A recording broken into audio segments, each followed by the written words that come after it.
biasa sempurna di mata manusia, yang meskipun pasti tidak ada yang sempurna di mata Allah.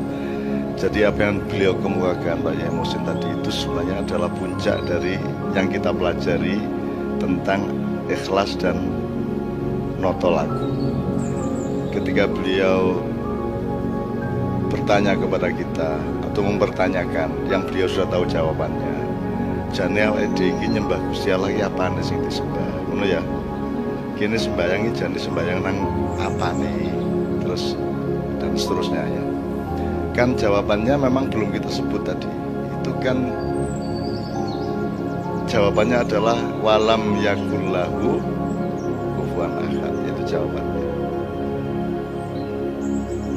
Tidak ada apapun atau siapapun yang menyerupainya, ya, Bung Jamil ya. Kalau saya bisa menjawab ikine, yang kita sembah itu ininya, kalau kita bisa merumuskan, berarti ayat itu tidak berlaku.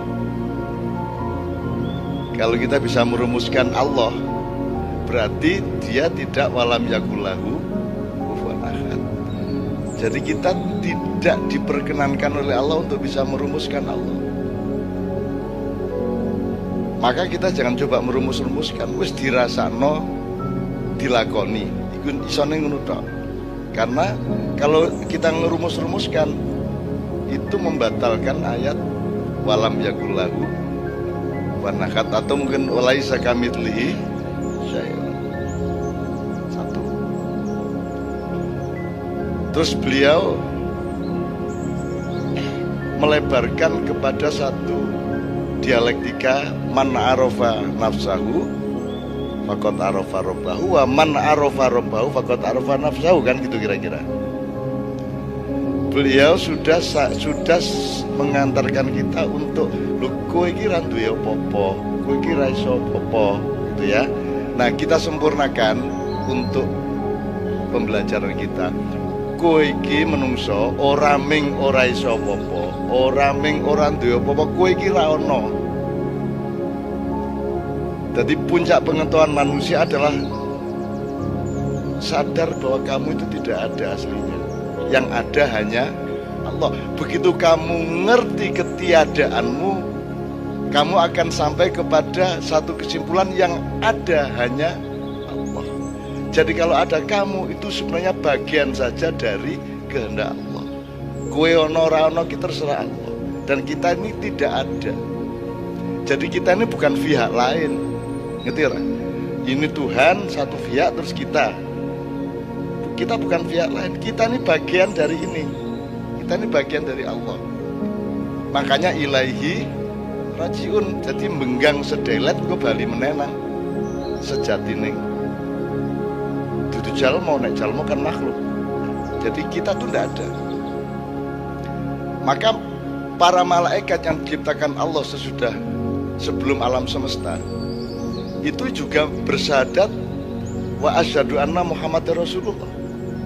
Orang menyatakan, loh kan Kanjeng Nabi durung ngono. Gula Kanjeng Nabi ketika di casting jadi Muhammad bin Abdullah. Jadi ketika Allah menciptakan Nur Muhammad, itulah Rasul.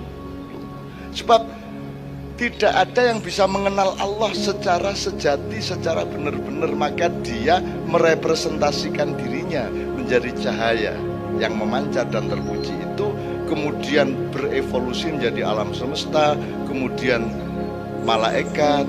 Di antara malaikat ada yang kemudian menjadi iblis, kemudian Allah bikin jin di bumi, kemudian merusak dirinya sendiri, hancur lebur, terus hidupnya terbengkalai sampai sekarang, merencor karu-karuan, tanpa tanah dan tanpa peradaban. Hidupnya jin itu memuncak ketika Nabi Sulaiman, tapi setelah itu karu-karuan ya. Kemudian digantikan oleh makhluk baru pra Adam, sebelum Adam, yaitu Banujan. Wong Jawa mengundangi Banujan. Nah, ketika Banujan ini juga merusak dirinya dan menumpahkan darah di antara mereka, ketika itulah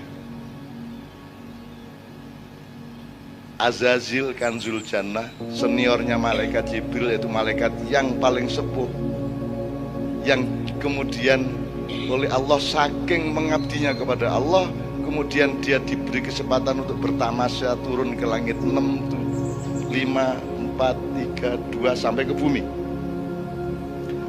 Masing-masing katakanlah 1000 tahun, 1 milenium. Di langit 6 1 milenium, 5 1 milenium, seterusnya. Begitu sampai di bumi, ketika iblis sampai di bumi, belum iblis waktu itu masih Azazil, belum digelari iblis. Dia menjumpai dunia sedang hancur lebur, reruntuhan dari masyarakat yang disebut Banu Jar tadi. Kemudian si Azazil mendirikan kerajaan di bumi. Kemudian dia sangat kerasan di bumi karena di sini dia melihat segala sesuatu begitu indah. Ya, ada siang malam yang romantis, ada pohon-pohon di mana-mana, ada ijo royo-royo, ilir-ilir,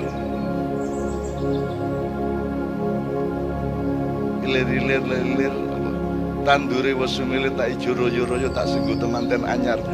Ada gunung, ada pelangi, ada begitu rupa indahnya bumi ini sehingga si Azazil ini tidak mau pulang ke langit, tidak mau pulang ke langit 7.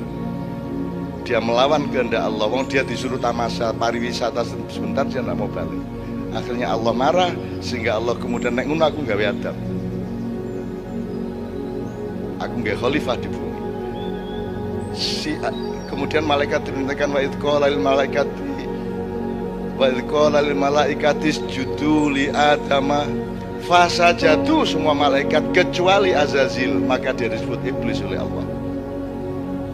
Kenapa Azazil tidak mau sujud kepada Adam? Karena dua hal. Yang pertama, dia hubbud dunya, dia merasa nikmat di bumi, ya. Nomor dua kan dia cemburu kepada Adam, karena Adam itu ciptaan Allah yang paling bagus, masterpiece, yang paling ganteng, apik, gagah, sempurna.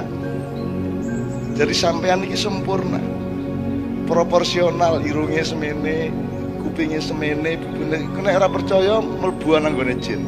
Ora ono sing proporsional, ono sing ndase kegeden, ono sing tangane kedawan, ono sing kukune ora karo-karuan kae, mulai rasa rono kowe. Tidak ada yang sempurna. Manusia ini ahsanut taqwim, sebaik-baik makhluk yang ditegakkan oleh Allah Subhanahu wa taala.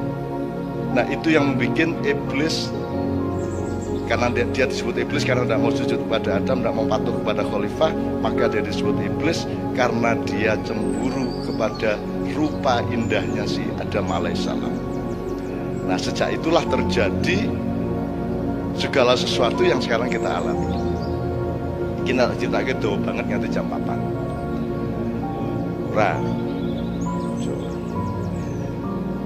Istakai sidik, akhirnya karena Adam masih training di surga, sidik ya tak tambah adegan. Adam masih training dikongkon susuk kowe dadi khalifah, saiki tak latih delet, pencak, tani ngono ya. Si iblis ora trimo. Ojo nganti Adam rene dengan baik-baik. Nek anjane kepeksa rene kudu dalam keadaan dihukum, sehingga dia tidak punya bargaining power yang kuat kepada Allah maupun kepada makhluk yang lain. Maka si iblis subversi naik ke surga. Carane melbu adalah masuk ke mulut menjaga pintunya surga. Kemudian dia melbu awake naga kuwi sing buntute ana ning jero swarga. Kemudian keluarlah si iblis itu di dalam surga. Kemudian dia mencari Adam dan dia berpikir Adam harus kena. Adam harus bisa saya pengaruhi. Maka iblis berpakaian malaikat, dia ambil kembali kostumnya sebagai malaikat, terus make upan seperti zaman dulu. Nah, ketika bertamu kepada Adam menyangka dia adalah malaikat, sehingga ketika dia diminta untuk diajak untuk mendekati pohon dan mengambil buah itu, dia mau karena dipikirnya itu malaikat. Itu namanya talbis. Jadi kejadian di dunia ini adalah kejadian seri 2, seri 3, seri 4 dari kejadian di mana Adam ditipu oleh iblis. Republik Indonesia ini banyak sekali iblis-iblis yang berpakaian malaikat dan rakyat tertipu. Kira-kira ngono ya, Rek ya.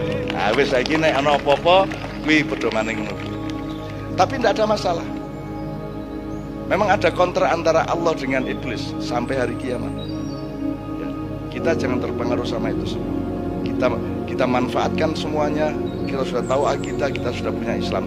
Karena tema kita juga ada yang namanya noto lagu. Noto lagu ini tinggal Anda belajar kepada terminologi apa. Misalnya kain, selimut, sarung, kelambi celono. Itu belajar noto lagu. Nek kowe iki isih selimut, nek isih kain kan burung cedhak dienggo apa? Menungso kudu pinter, kudu sinau. Maka dibikin selimut. Nek selimut kan juga masih lemah ming nek apa jenenge ming 4 persegi panjang tok. Selimut kuwi ana sing nggo sirah, ana sing nggo sikil, apa iso dibolak-balik? Kalau Anda masih pada tahap selimut, berarti sok-sok kuwe selimutan. Sing wingi kok nggo sikil, saiki kok nggo sirah. Berarti belum sempurna teknologimu dan ilmumu. Mulan digawe sarung. Wis ana jahitane. Wis ana bundere. Ning sarung iso diwolak-walik juga toh. Isih iso nglemprek. Maka kita meningkat ke baju dan celana. Nek baju dan celana iki wis ana tasrih, wis ana bunyan, sudah ada anatomi, sudah ada konstruksi.